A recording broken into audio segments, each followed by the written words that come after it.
জয় কৃষ্ণকালী মায়ের জয়, জয় সোনা মায়ের জয়। কৃষ্ণকালী মায়ের নতুন মন্দির কিভাবে আসবেন, তাছাড়া আরও অনেক নতুন নতুন অনেক কিছু মন্দিরে তৈরি হয়েছে। তো সেগুলো কি, ওগুলো আপনারা কিভাবে কি ব্যবহার করবেন, সেই সব কিছু নিয়ম, সেই সব কিছু কিন্তু আপনারা আমার চ্যানেলের ভিডিওতে জানতে পারবেন, দেখতে পারবেন। তাই অবশ্যই আমার চ্যানেলটি সাবস্ক্রাইব করে রাখুন।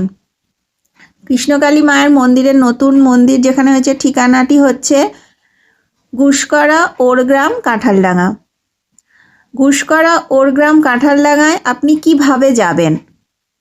যারা ট্রেনে করে যেতে চাইছেন অথবা যাবেন, যাদের ট্রেনে করে যাওয়াটা সুবিধা হবে, তো তারা কিভাবে যাবেন, কোথায় নামতে হবে, সেটা নিয়ে কিন্তু আমার চ্যানেলে ভিডিও আছে, বড় ভিডিও আছে, আপনারা গিয়ে একটু দেখে নিন।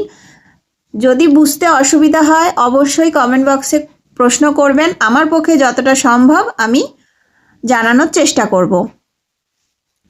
আর যারা বাসে করে যাবেন বর্ধমান থেকে, আমার মতামত যদি জানতে চান, আমি তো বলবো যে আপনারা বর্ধমানে চলে আসুন। বর্ধমান থেকে কিন্তু আপনাদের ঘুষকরা যাওয়াটা অনেক সুবিধা হবে, যাদের পক্ষে সম্ভব।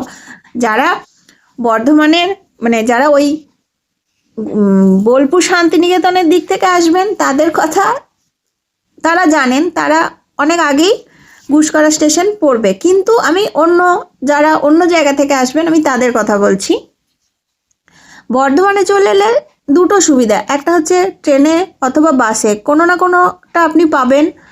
আর ধরুন ট্রেন বাস যদি কোনোটাই নাও হয়, আপনারা ধরুন একসাথে অনেকজন এসেছেন, 5-6 জন এসেছেন, আপনারা যদি একটা টোটো বর্ধমান স্টেশন থেকে হোক অথবা বাস স্ট্যান্ড থেকে একটা টোটো রিজার্ভ করে নেন, কথা বলে নিতে হবে অবশ্যই। ধরুন এক একজনের 20 টাকা কি 25 টাকা হিসেবে একটা ভাড়া করে নিতে হবে, কারণ টোটোওয়ালা তো একটা র্যান্ডাম ভাড়া বলবেই, কিন্তু সেটা যদি আপনারা একটু কথা বলে নিয়ে চাপেন, তো সেটা কিন্তু খুব অসুবিধা হবে সেটা কিন্তু নয়। 20-25 কিলোমিটার এখান থেকে স্টেশন থেকে অথবা বাস স্ট্যান্ড থেকে, তো সেটাও কিন্তু করতে পারেন। আমি বলছি না যে সেইটাই করবেন, সেটাও একটা উপায়। যে সেই সময় কোনো বাসও নেই, ট্রেনও নেই, হতেই পারে। বাস ট্রেনের সময় তো সবসময় থাকে না টাইমে, তো সেটা একটা করতে পারেন। আর বাস কিন্তু প্রচুর আছে। নবাবহাট বাস স্ট্যান্ড থেকে কৃষ্ণকালী মায়ের মন্দির যাওয়ার বাস ঘুষকরার দিকে, যে বাসে লেখা থাকবে ঘুষকরা যাবে, যে বাসে ওই ড্রাইভারের সামনে যে কাঁচে লেখা থাকবে সোজা ঘুষকরা, এই বাসগুলোকে আগে টার্গেট করবেন। এই বাসগুলো যে বাস স্ট্যান্ডের সামনে দিয়ে যাবে, বাস স্টপ, সেই বাস স্টপে নামতে হবে। শিবদা বাস স্টপে তো যাবে, কিন্তু শিবদা বাস স্টপের আগে 2-3টে বাস স্টপের আগেই সায়েরপাড় বলে একটা বাস স্টপ, সেখানেও বাসটা দাঁড়াবে। তো আপনারা ওই সায়েরপাড় বাস স্টপে নেমে পড়বেন, আপনাদেরকে শিবদা বাস স্টপ অবধি যাবার দরকার হবে না। আর সায়েরপাড় থেকে কৃষ্ণকালী মায়ের মন্দির খুবই কাছে, আপনারা চাইলে হেঁটেও যেতে পারবেন, কিন্তু ওখানে টোটোও দাঁড়িয়ে আছে অনেক, ওই 20-25 টাকা ভাড়া। তো আপনারা সেখান থেকে কিন্তু টোটো করে মায়ের মন্দিরে যেতে পারবেন। আর ওই সায়েরপাড় থেকে কৃষ্ণকালী মায়ের মন্দিরটা কিন্তু কাছে, ওই শিবদা বাস স্টপ থেকে কৃষ্ণকালী মায়ের মন্দির যতটা দূরত্ব, তার থেকে কিন্তু কম দূরত্ব সায়েরপাড় থেকে কৃষ্ণকালী মায়ের মন্দির। বাসে ওঠার আগে অবশ্যই জিজ্ঞাসা করে নেবেন যে সায়েরপাড়ে বাসটি দাঁড়াবে কিনা। তার কারণ বেশিরভাগ বাস দাঁড়ায়, কিন্তু সব বাস তো দাঁড়ায় না, তাই জিজ্ঞাসা করে নেবেন, একবার জিজ্ঞেস করে নেবেন যে সায়েরপাড়ে দাঁড়াবে, তো জিজ্ঞেস করে বাসে চাপবেন।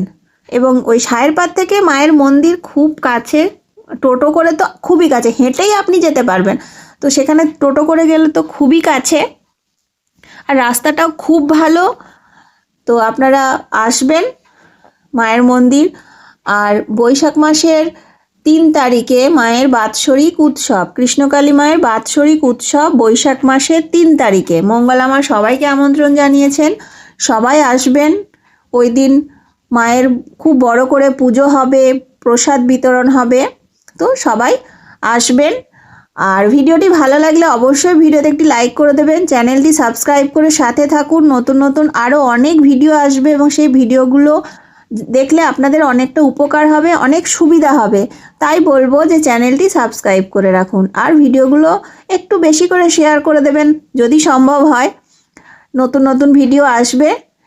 আর সবাই ভালো থাকবেন। কমেন্টে কিন্তু অবশ্যই লিখবেন জয় কৃষ্ণকালী মায়ের জয়, জয় সোনা মায়ের জয়। সবাই ভালো থাকবেন, সুস্থ থাকবেন।